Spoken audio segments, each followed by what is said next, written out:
Hello, everyone. My name is Alexandra Vercrew. I'm the Executive Director of the Davis Center for Russian and Eurasian Studies at Harvard University. And it's a pleasure to welcome you to our event today, where we're going to be discussing Russian foreign policy after the coronavirus. We have two distinguished speakers today. The first is Dr. Irina Busigina.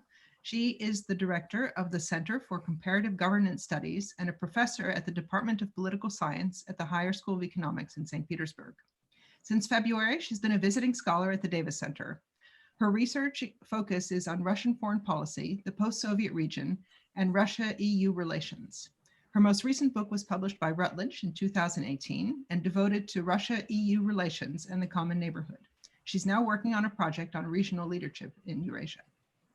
Professor Timothy Colton is the Morris and Anna Feldberg Professor of Government and Russian Studies at Harvard and an executive committee member at the Davis Center.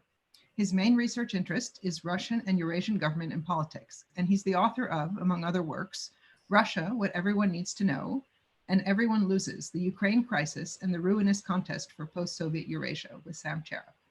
Irina, I'm going to open with you before I give Tim a chance to give opening remarks. Please. So, hello everyone, dear Alexandra, dear team, and dear colleagues and guests.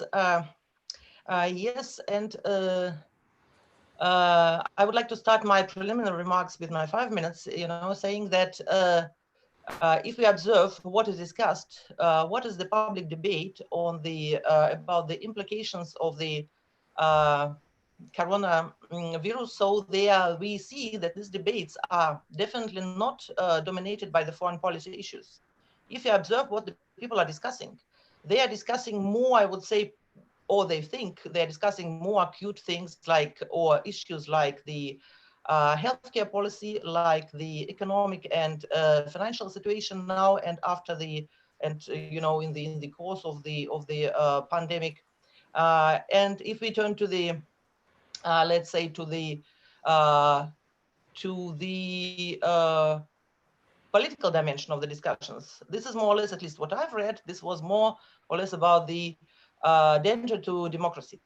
However, today, as far as I understand, we are discussing foreign policy, and I believe this is also a very important issue, very important, but at the same time very with a very little predictability, so to say, because the honest answer to most of the questions about what will be with the foreign policy of any country, not only Russia, the question would be we don't know, or I don't know. However, we should at least, be able to kind of speculate about this. And here, in turning to the Russian context specifically, I would say that my perspective for this preliminary remarks would be the following. I think this is kind of promising to discuss the, in the Russian context, the changing perspective of the interplay between foreign and domestic. Because, and here I have kind of two points to say. The first thing is about the place of the foreign policy in the Russian domestic context. And the second thing, I think they are interrelated. This is about the probably more concrete changes in the Russian foreign policy.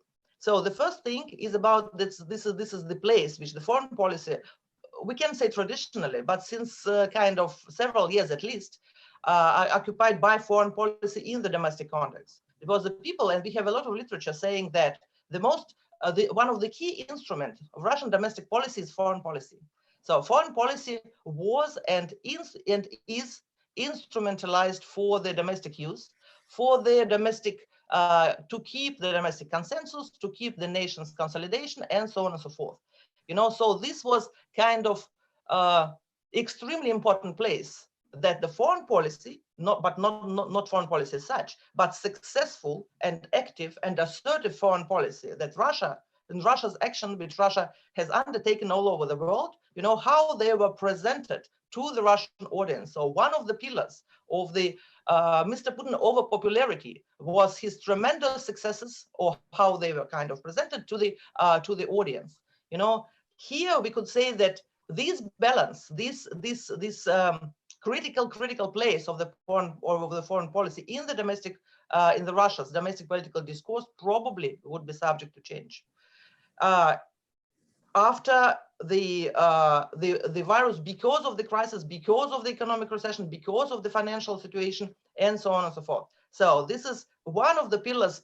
Probably will kind of have the different meaning. So this is the one point. The other point would be again is again related to the interplay between foreign and domestic, but more concrete. Since the domestic changes, domestic political changes, which Russia is already undergoing now, and will most probably undergo further, could change the course of the Russian foreign policy, not the place, not only the place of the Russian foreign policy for Russia's domestic context, but also the course of actions which Russia is undertaking. Okay, the experts, if we rely on the experts, they are talking about the probably still distancing with the West, still much more with the United States than with the European Union, and the very close rapprochement with the Chinese People's Republic. You know, for again, the answer to the question of how it will be concretely, we don't know.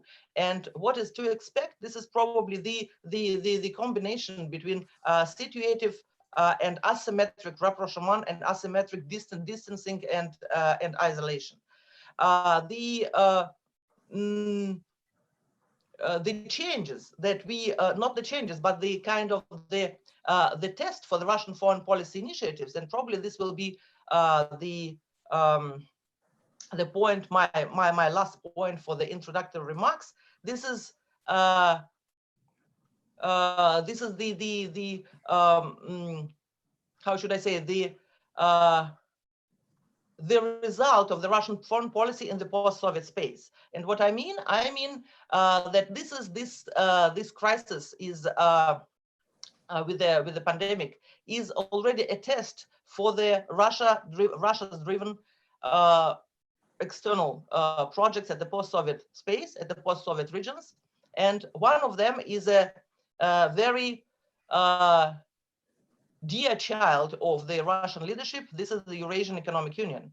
You know, if we observe what is the Eurasian Economic Union in the times of the crisis, we see that these changes are already underway, because again, the crisis can be treated as a test for the capacity, for the working capacity of already existing projects. And we observe the Eurasian Economic Union from this perspective, we see that so far the Eurasian Economic Union has showed absolutely no capacity for coordination, no capacity for the joint or common actions together.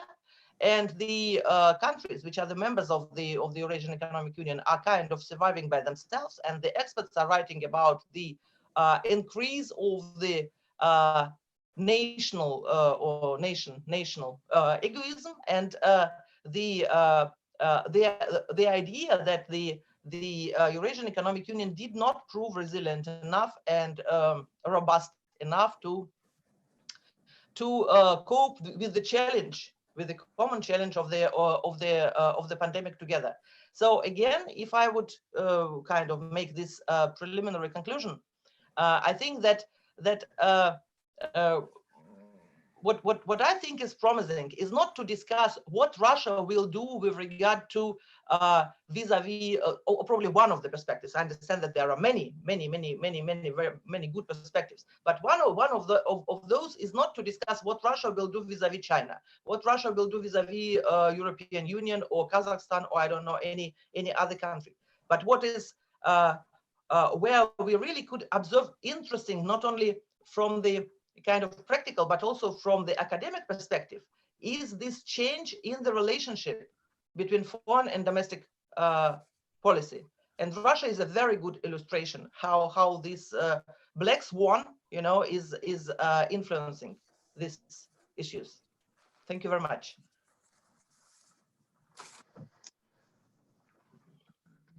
I'm lip reading Alexander, but I think she wants me to start.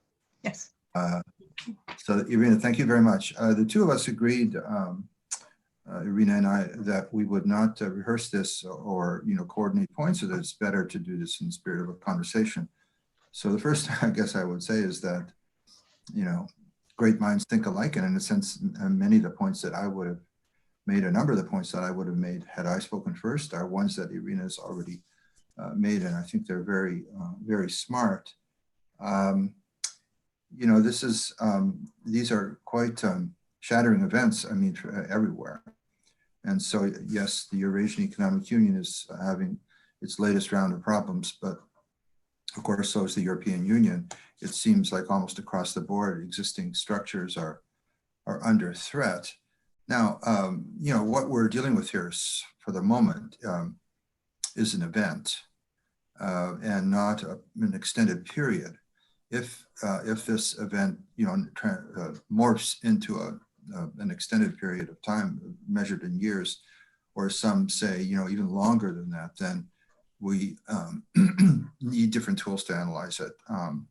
The shock itself has now been around for only a couple of months, so it is very early for even the boldest of us, to make predictions. And there, I think Irina's absolutely right. If we think of shocks, reaching back in history for possible analogies, I think we would agree that in most cases, at least I would argue that in most cases, a particular event may trigger or catalyze larger changes, but it's going to do so only if there are deeper underlying forces at work that produce a system change.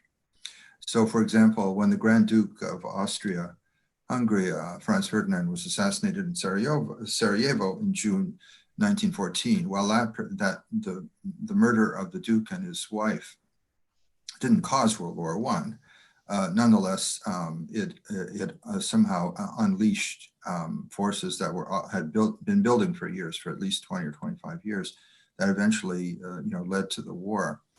If we think of crises with an economic component that are closer to us in time, then Russia, post-Soviet Russia, has already lived through several of these, and their consequences for foreign policy are not by any means self-evident. So if we just think of post-reform or post-shock therapy Russia, the first of these, I guess, would be the great monetary and currency and financial crisis of August 1998. Where Russia defaulted on its sovereign debt, many banks closed, the ruble was devalued lost 75 or 80% of its value by the end of the year. So that was a very big shock, and it was exogenous, that is, it came to Russia from the outside, but it interacted then with certain processes that had been underway in Russian society and economics to produce a kind of explosive mix, which had really big consequences for how Russians lived and how their political institutions were developing and so forth. Only 2 years later, Putin is well, actually less than that. By a year after the crisis, he is prime minister and heir apparent to Yeltsin. In 2000, he becomes president. The foreign policy consequences of 1998 were not particularly dramatic. I think some other events, especially the NATO bombing of Serbia in the spring of '99, and the first concrete steps towards the enlargement of NATO were probably more important than the financial crisis of 1998 in leading to the change in climate and in expectations that accompanied the rise of Putin. The next crisis of this magnitude was even more determined by external or exogenous forces, and that, of course, would be the Great Recession of 2008, 2009, which hit Russia much harder than most other G20 countries, it did not, in and of itself, reorient Russian foreign policy in particular. I mean, oddly enough, it happened to coincide with other events that may have been more important. There was the Russian-Georgian War of August 2008, which really had nothing to do with the Great Recession. It was about a month earlier than the Great Recession. This helped to get a Democratic candidate Obama elected as president. I'm sorry, the Great Recession itself, which erupts in September 2008, helped do that.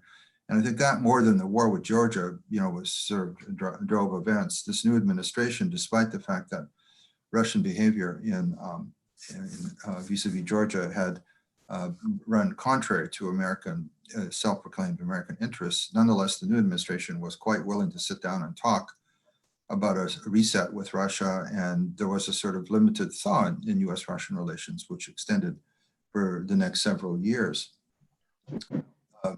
The latest crisis is, potentially the most serious of them. We just don't know how catastrophic it's going to be for us, for them, for third parties. And it's, as Irina implied, it's unfolding on many fronts. So it's not just a matter of tens or hundreds of thousands of people getting sick and dying. Then the Russian numbers, of course, are now proceeding at an explosive rate. But it's also about other related events that may have more direct relevance to foreign policy. So one of these, of course, is the collapse in the price of oil. Now, given Russia's, not necessarily its complete economic dependence on oil, on the oil and gas trade, because it's not a petrostate in the way that Saudi Arabia is, or Turkmenistan in the Soviet, post-Soviet space. But its government budget relies very heavily on royalties and other revenues from oil and gas exports, and the government does have a reserve, quite a large one, which it seems very loath to dip into, but it's there. And so Russia's in the very short term probably in better condition than some of its peers. But still, the loss of so much revenue looking forward, it could be for many years, is, it's something that the leadership, whether it likes it or not, has to take into account. And it is one's prior here, I guess, assumption would be that it will have a certain dampening effect on the ambitions of Russian foreign policy, given the fact that its financial means are now very severely constrained. There's also high politics going on at exactly the same time. And so Putin, I think when we discussed this with Yevgeny Albots a few weeks ago in a YouTube format, she pointed out that Putin had always been lucky, that somehow that he always had the good fortune to be in the right place at the right time. But maybe for the first time, this no longer seems to be the case, in that he undertook certain initiatives with 6 months ago, fewer months than that, for some of these that are now definitely jeopardized, at least in terms of the aura of success that might attend them, in ways that they would not have been without the COVID-19 crisis. So I'm thinking particularly about his plans to revise the Constitution and to pave the way for him to serve even more years as Russian president if he chooses to do so in 2024 when his current presidential term expires. So all of this was well underway by February, and I can recall discussions that we have had, including some that Ira and I have had, and some that Alexander and I have had before all of this unfolded, where the pandemic didn't even come up. It seemed just like a separate thing, but now we realize it's not. He's already had to postpone his plebiscite or popular vote on the draft constitution, which is he clearly did not want to do. He's had to postpone the long-planned triumphal 75th anniversary parade in Moscow of victory over Nazi Germany. So it's a lot of postponements, and Putin is not used to being put in that position. And although we only view him on our screen, none of us can see any of this directly, he does seem very much out of sorts, and his timing seems off. He seems to be very ill at ease and not quite sure what to do. And one side effect of that seems to be that he's delegating more decisions, at least in domestic politics, to people like governors and ministers than he would otherwise have done. So that, again, I would think is bound to affect foreign policy, this lack of focus. So for some years now, we have talked about Putin's shift as he has aged and as his tenure has progressed from domestic issues to international foreign policy issues. And, you know, I think this is that this trend did occur and that it was fairly visible. He became kind of a foreign policy and national security leader, and he left domestic affairs to, you know, lesser creatures of his. And yet I think things have gone a step further. It's not just a matter of him preferring to, you know, be a statesman or a world leader to being president of poor old Russia.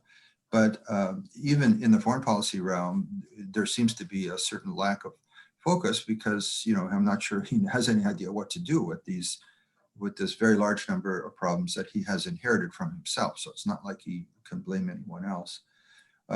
Within a few months, I think we'll probably know better by the fall, you know, just how these challenges are likely to develop. Irina referred to relations with China, which have seem to have, you know, gone one step further in terms of this friendship. And yet, I think there's definitely a danger here, and Russians are talking quite a bit about this. All you have to do is consult the blogs and usual sources, that anxiety grows, that Russia becomes overly dependent on China and will tend to be treated as the junior partner in the relationship, which is something that the Russian elite, you know, really does not want to enter into. So that's going to be a challenge. And there is an opportunity to get closer to China, sure. But this could very well come at a cost. In the post-Soviet space, yes, the Eurasian Economic Union is in trouble, but there are another handful of states bordering on Russia that are very heavily dependent on oil and gas revenues, and that are already in deep financial trouble. Some of them were even before all of this started.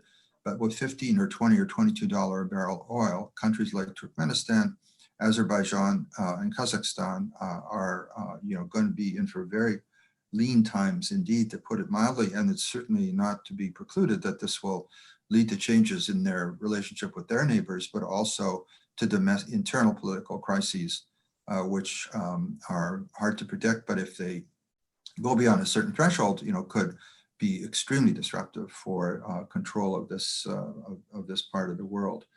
What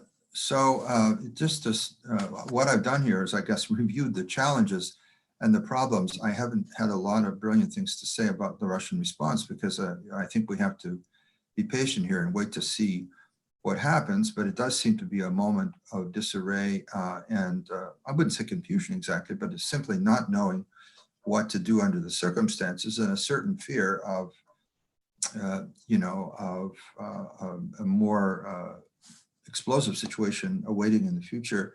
I guess I'll mention one final thing, which also Irina hinted at, which was the sensitivity to public opinion. So, you know, Russia's regime, Russia's government doesn't necessarily do what the mass of the population wants it to do, but we know for sure that they get themselves informed about public opinion in enormous detail. They have an almost unquenchable thirst for information about what people are thinking, because they want to control what people are doing as much as anything else, even if they can't control what they're thinking. It seems like this was already out there, but it seems like it's now intensified, and because of anxiety about what comes next.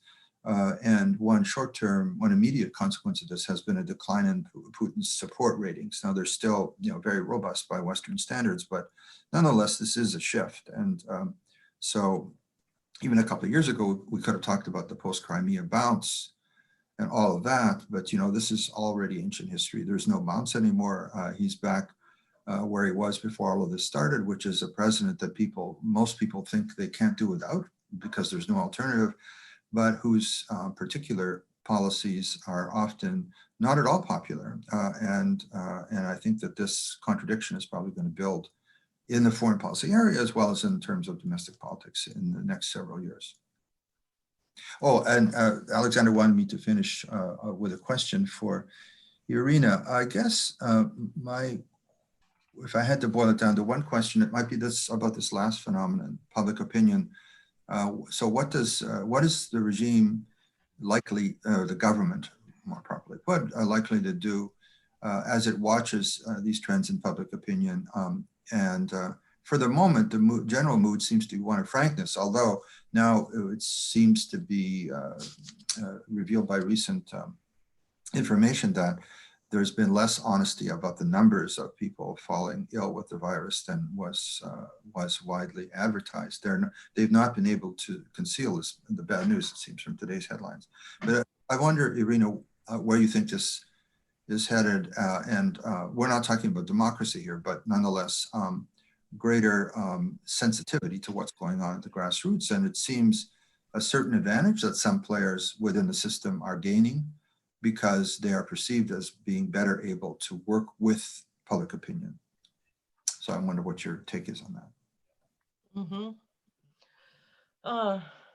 Alexandra, this is my turn now. Okay, Yes. I will. Team, thank you very much. This is okay.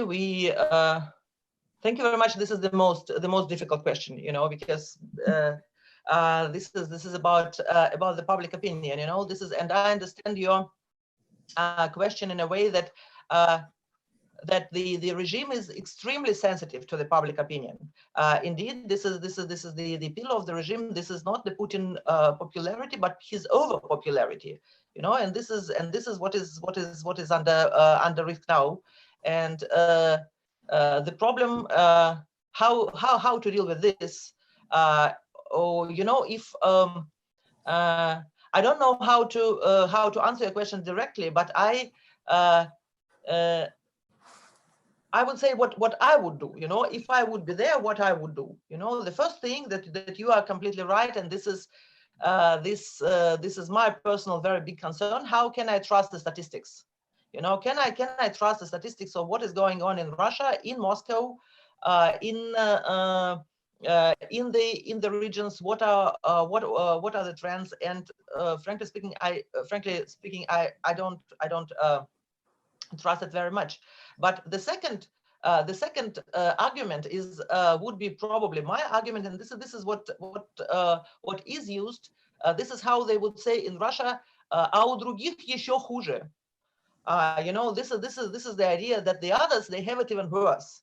And this is about the comparison. Okay, they cannot hide. They cannot hide that that the state is not capable enough and all these things. However, when my friends and colleagues that they know that I'm currently in the US, and the first question they're asking me, "А у вас там так ужасно?" It's so terrible in the US. So the situation in the US is presented as, and I'm trying to explain, okay, this is the New York, but these are the other areas, and the United States is a large country, and this is very, very kind of, this is very different. However, the Russian people, many of them think that in Russia, the situation, it is not a good situation, sure, but it is better, so the idea is try to talk relational, so I think this is probably part of the answer to your question. Alexander, would you give me 2 minutes to ask the question to team? Yes, but I'd like to just push both of you a little bit on that point, and then I'll give you the next question, which is, okay, so most of the tools that the Kremlin has used in the past in order to boost popular support, let's say excursions abroad, the annexation of Crimea, those are no longer available to the regime as a way of getting that popularity boost. Moreover, some of the domestic policies that were used, like the national projects, to appeal to voters by showing that more money is being devoted to housing or to the healthcare sector, that also seems to be off the table given the low price of oil and sanctions and the economic hit. So what tools does the Kremlin now have in order to build popular support or to solicit popular support? And I would ask both of you that question. Maybe Tim, I would ask you first. Well, I think it has what's always been Putin's trump card, which is that the alternative, they're trying to sell the line that the alternative to the status quo is chaos. And so I would imagine that this will be a very prevalent feature of, the propaganda, if we want to call it that, or, the regime's presentation of self.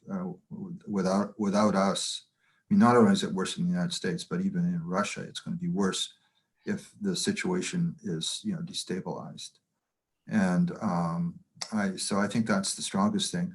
But, we shouldn't also, overemphasize the economic problems. They are very serious, and there's no getting around that. But there is still $500 billion of cash in reserve, I think that can be deployed for symbolically important projects. They can, I'm sure, also coax the Chinese into doing some investments that create the impression, at least, of economic recovery. But it's a challenge, and I think it's taking its toll. And decisions that might have seemed inconsequential only a few months ago, when the atmosphere was different, now look a little different. So, for example, when Putin had a chance to name a new prime minister who might, project a different image than his predecessor, who was his lieutenant and former, kind of his sidekick, and the former president Medvedev, of course. He went under those circumstances for a very, probably quite capable, but nonetheless rather dull bureaucrat who, used to run the tax service, and tax collectors are rarely popular people anywhere, and poor Mishustin, the new prime minister, has not cut much of a profile, and he's also sick with the virus, as is, we now learn today, Putin's press secretary and spokesman, Peskov. They're going to have to recalibrate, but I think they will, actually. They're not going to take this lying down. They have a parliamentary election coming up in the fall of 2021, and they are going to be getting organized for that. And I think there will be all kinds of election-related decisions that they'll make about personnel, but also about symbolic spending projects that will, these are sure to unfold. They're not just going to wait and see fate overtake them. But they're in a tight spot. There's no question, and I don't think they have a lot of excellent options. And like Alexandra said, some of the tried and true remedies have, for the moment, kind of run their course, and they're going to have to be very creative. Irina? Thank you. I very much agree with the team. I would probably only add that first, I think that and this is follows from what you said, Alexandra, that the time of the boosts is over. Now you don't need to, or they don't need to think about the boost, how to boost, how to make it, but the how not to make it, the Putin rating not to fall too much, not to make this decrease that much visible, because this is the decrease is underway, and here, what could be probably done. I think these are two very different things. The first thing is related to these people which work for the Russian state, because this is when we are thinking about that the Russian population is not homogeneous, in a way that there are social groups that you like the small and medium-sized private business. You cannot rely on their support anyway. The Putin, I think the rational idea would be try to concentrate on the support of those who work for the state, who are dependent for the state, who already have this culture of dependency, and probably with this maybe try to play with the redistribution schemes in favor of those who work for the state, and not try to concentrate the support to find these groups, whose support are more or less not guaranteed, but more or less probable than the support of the other groups. Okay, this support could probably have this kind of the territorial or regional playing different in Moscow, St. Petersburg, and the other regions. So this would be this is try to make this support more selective. Play to the base. Right. And the other, and this is for probably the kind of the very on my opinion, primitive, but still working ideologies, working for the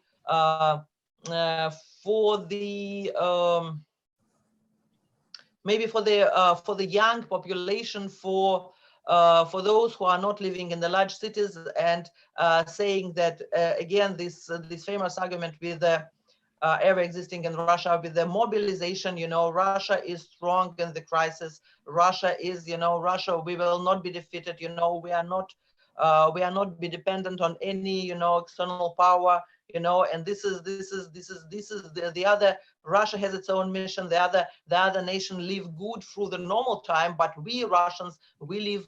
We know how to live through a very difficult time, through the crisis. So I think it could be probably the combination of this different material and non-material instruments. But anyway, again, I think this is not about the boost. This is about to save what can be saved under this situation. We are talking about this, the support. Tim, did you want to say something about that? Yeah, sure. This was very well put. And Russian society is not homogeneous, and that's for sure. And Putin's support is stronger in some quarters than in others. And it always has been that way, although the particular bases of support have shifted over the years. So, for example, when Putin first took over 20 years ago, he was more widely supported among younger Russians than among older Russians. But today it's the other way around. Partly be just the effects of aging on the same people, but also other dynamics at work. So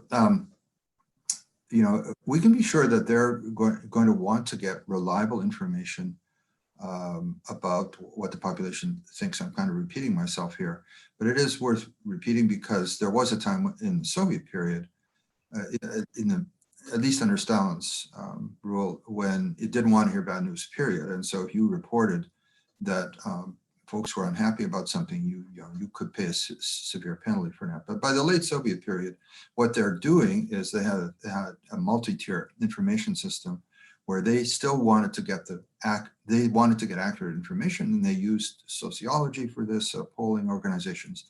They used the KGB and its network of informants and so forth. They very selectively released this information so that others could see what was going on. And that system is still around to a certain extent, although it's very porous because of the internet. But they'll want to get a reliable information, but only to make some of it available. But there are, again, as Ira said, this is not a homogeneous place. It's not a monolith, and there are lots of people out there. I mean, there are many Russians who are quite capable of doing polls on their own. We're going to do them at the regional level, no matter what Moscow thinks. And there is one large, rather large and efficient and independent private polling company, the Levada Center, which has survived several attempts to close it down.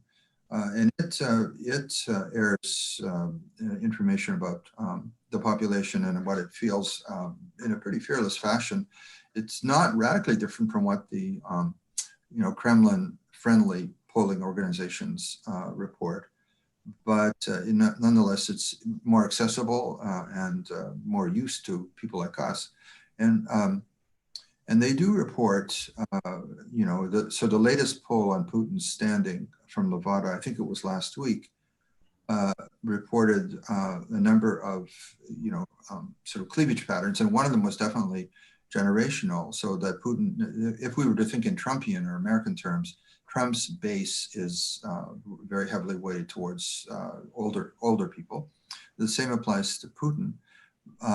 But Trump is having problems, Donald Trump is having problems keeping the older generation on his side because he's seen as having a lackadaisical attitude towards the pandemic. And the pandemic, of course, is much more dangerous for people over the age of 60. Well, Putin's already had some issues with pension age Russians because of the so-called reform of the pension system a year or two ago, which raised the retirement age. That hit pre-retirement people more than Russians who are actually already on pension. But nonetheless, it's the somewhat older generation.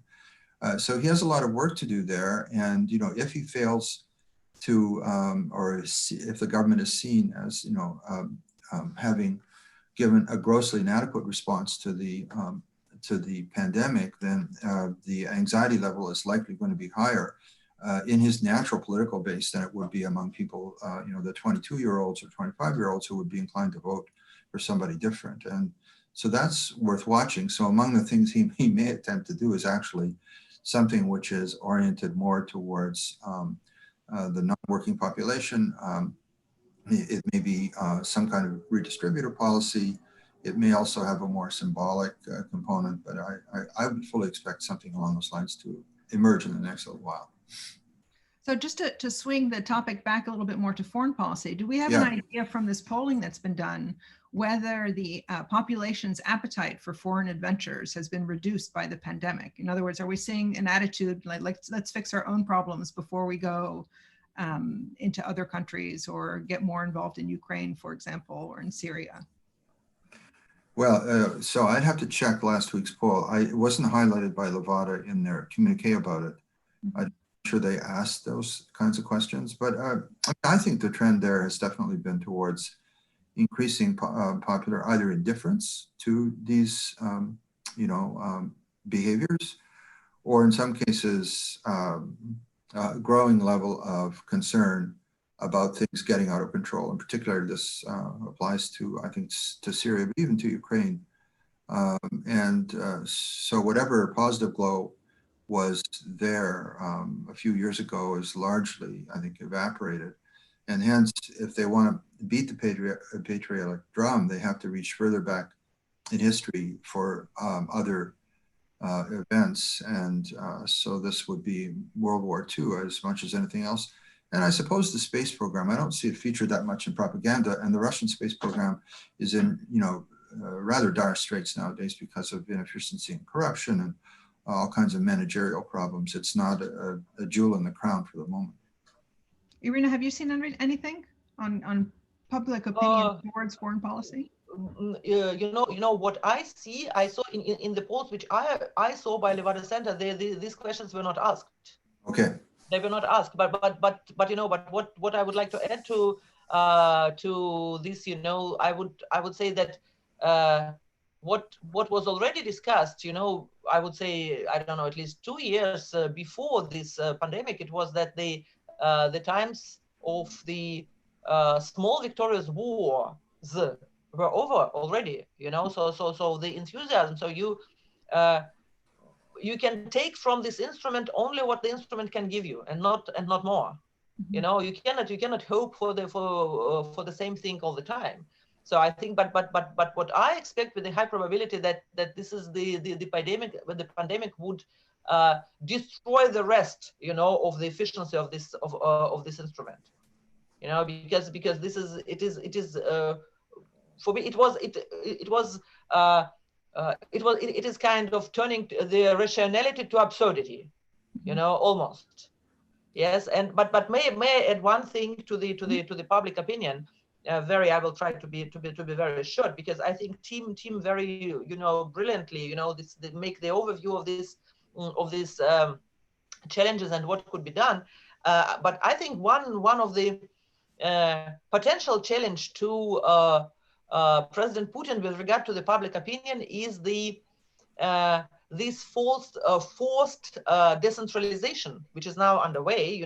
This is more competences and prerogatives to the governors, not to the regional executive, and this is the question of the information. This is a question of control. To have these ratings, you need control, and this is with the decentralization to solve the other problems.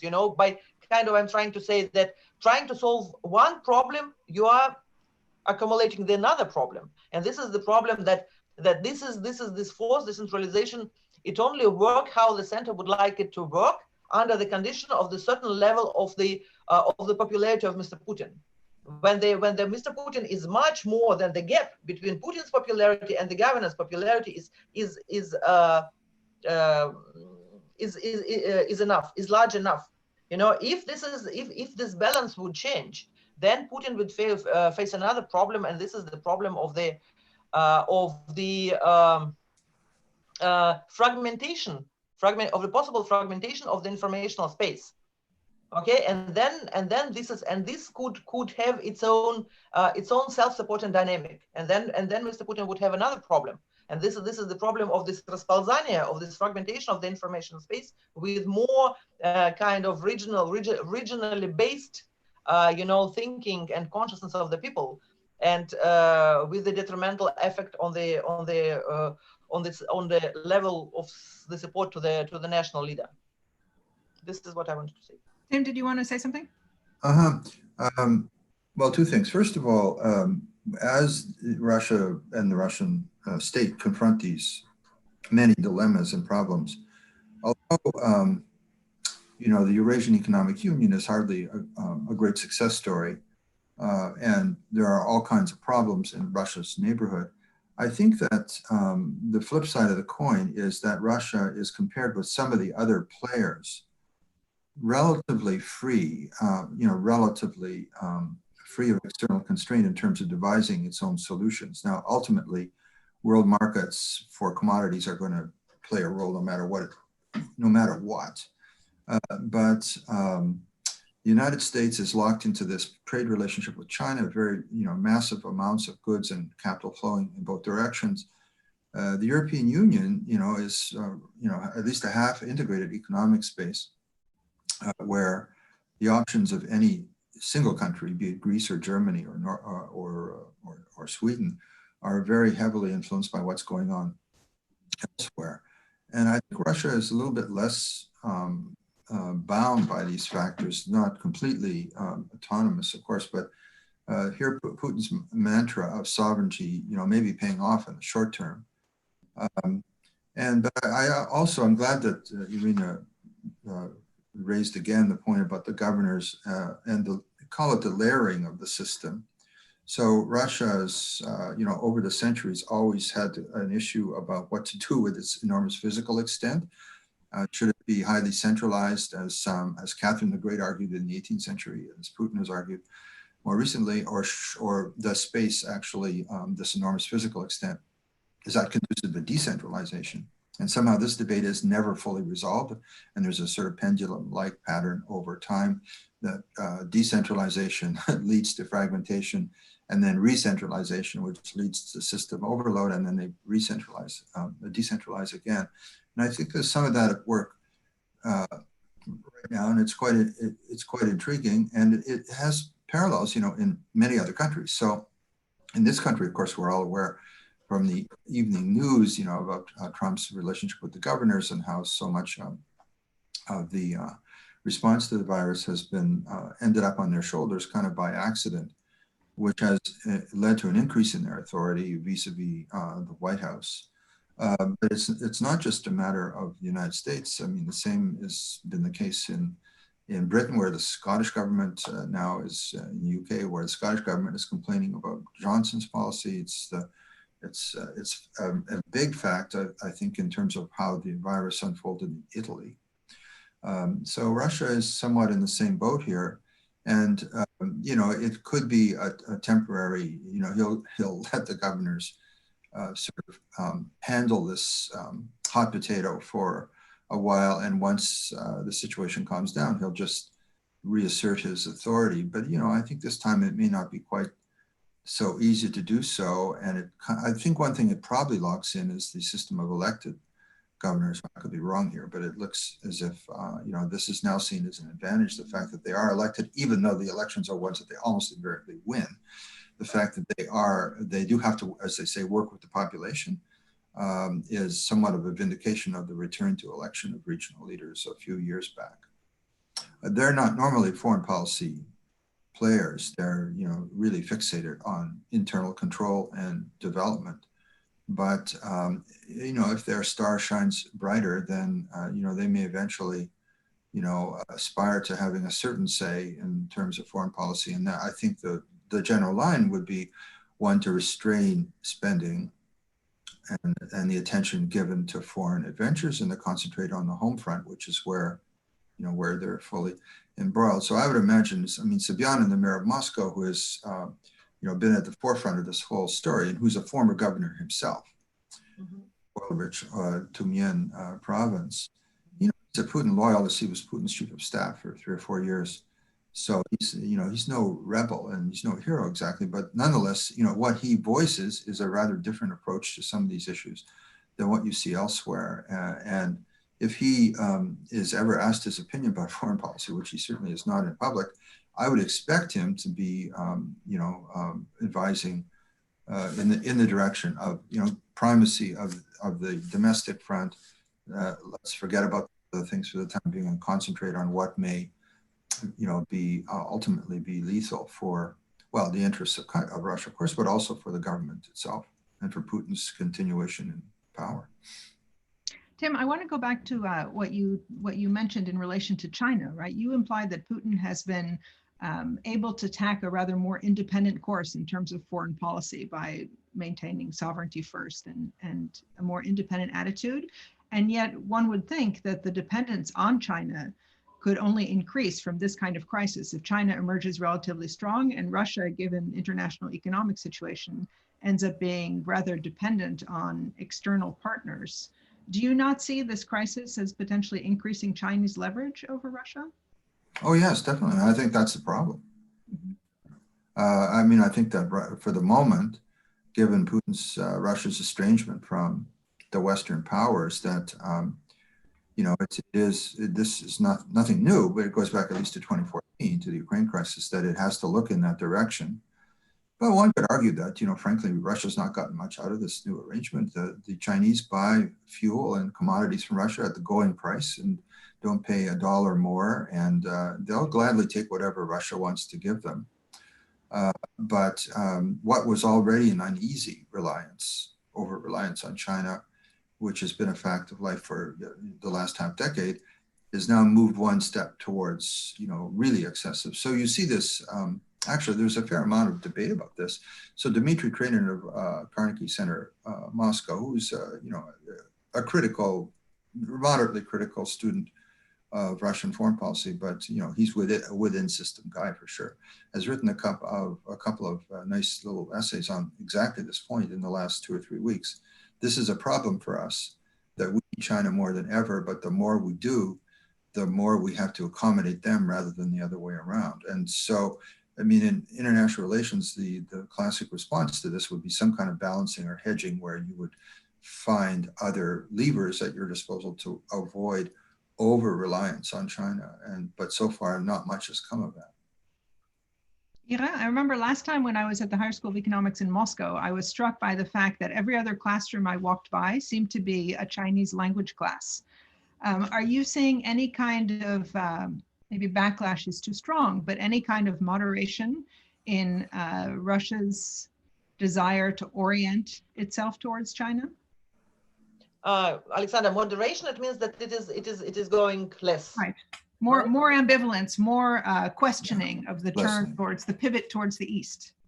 I would, if I understand you is correctly, I would be happy to answer yes, but the answer is no. The answer is no, because I'm personally very much preoccupied with this, because I'm, my foreign languages are European foreign languages, and and that this is and what I'm concerned that this is, if you're talking about the students, this is you have that much foreign language classes, that much hours, so you if you expand Chinese classes, then you decrease the other classes. It is at the expense of the other languages, and this is what bothers me, that this is at the expense not of the English language, but this is German and French. And this is again, these are the main European languages. So my answer is no. And very small thing that I would like to add, that I agree again with Tim very much with what he said. And I think that, for instance, the experts from the Carnegie Endowment in Moscow, they explain very good and you can trust them when they're saying that that because of the, again, foreign policy and pandemic, that Russia and China will get very close. But what is, and this is okay, they would get very close, but the dangerous thing is the speed, because this is what you said, and this is what Tim said. This is not an it's not a dependence of dependence of two equals. This is asymmetric. Asymmetric interdependence, and the asymmetric interdependence is also from the theoretical perspective is a very very tricky thing. And what I believe is the question of speed is very important.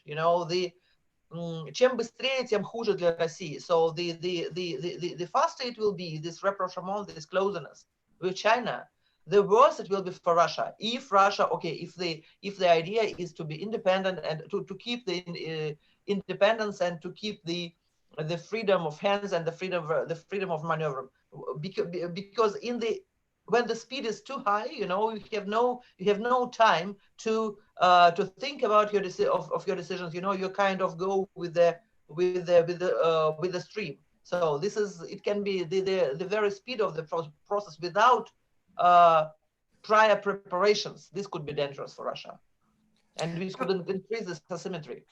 Tim? Yeah, I would also just mention here that I have noticed in the last 2 or 3 weeks little items in the media, part of the official media sphere. For example, the newspaper is Viestia, which is very close to the government. Short articles about China, developments in China and relations in the Far East, which are quite critical, actually. They're more small needling points, but they have an unfriendly ring to them. And so I don't know whether this is just the local editor, taking advantage of the situation, or whether there have been, as the Russians would say, some signal from the Kremlin that it's time to do a little bit of this, to kind of put a little bit of distance there. This may die out, but it's been fairly noticeable in the last few weeks. Distinctly unflattering reports about what's going on in China. They're not headlines, they're just buried in the middle, but they do exist, and that's kind of interesting. So we have just 3 minutes left, and I wanted to ask both of you an easy question, a little question, which is, what should we look at when we're trying to assess what the impact of the pandemic is going to be on foreign policy? What signals, Tim, you talked about little signals now, but are there some larger signals that would tell us that Russia is going to be pursuing rather the same course that it did before, kind of a more anti-Western bent, or that there might be some change in how it's dealing with the world around it? Well, I would say look to change in personnel. If it's the same people who've been there for almost 20 years, nothing much is going to change. So you can't expect Lavrov, who's been foreign minister since 2004 and who is actually older than Putin. He was born in 1950, I think. So he's, it's pension time for him. And, you can't expect these people to change anything very significant. When the government was shaken up, I guess that was in January, Mishustin came in as prime minister and all that. The foreign policy and national security sphere was absolutely untouched by this. The whole cast of characters, every single one of them was left in place. So if that were to change, then I think that would be a suggestion that something in terms of behavior is also going to change. Whether it's good or bad is another matter, but at least it won't be exactly the same. But you have to change the Ministry of Defense, the head of the National Security Council, the head of the Foreign Ministry. These are veterans who, in a sense, overstayed their time, I think. Irina? Okay. What to look at? I would look at maybe if I would have time to think more, I would think about something better. But what I think now is about two things, one small and one big. The small thing is I would look at the think tanks. At the think tanks which are close to the Russian government, which are close to the officials. We all know them. So how they discuss things, not only what they're discussing, but how they discuss things, and what kind of positions are presented. And if we would have more time, it would be very interesting to discuss, because they came just very recently. They came with the new ideas, which not the ideas are not new, but the package is new. You know, and I think this is they're so kind of contradictive inside, and it will be very interesting to discuss what is the Russia proposed to the world now. So because there is constant talk about fresh ideas. The world needs fresh ideas, and Russia will deliver these fresh ideas. Let's look at these fresh ideas. So this is one thing. So to look at the discourse at this, but this is maybe smaller. And the other thing is maybe this is a indirect signal, and but this stems from the idea that foreign and domestic are very much interrelated. You know, so a lot what is done domestically, how it is done domestically, how much is the spending on domestically, where it is the spending. You know, what is will tell us about the range of possibilities in the foreign policy. At least not what Russia will do, but the assertiveness, you know, and the activity, and maybe the scope of the Russian activities. So maybe these things. Thank you. Well, perhaps we'll have you both back to talk about the discourse and the different think tanks. But in the meantime, thank you so much for joining us. We've been with Professor Timothy Colton from Harvard and Professor Irina Busigina from the Higher School of Economics in St. Petersburg. Thank you so much. Thank you very much, Alexander. Thank you very much, Tim. Take care, Irina. So nice to see you. Thank you. Right, from afar.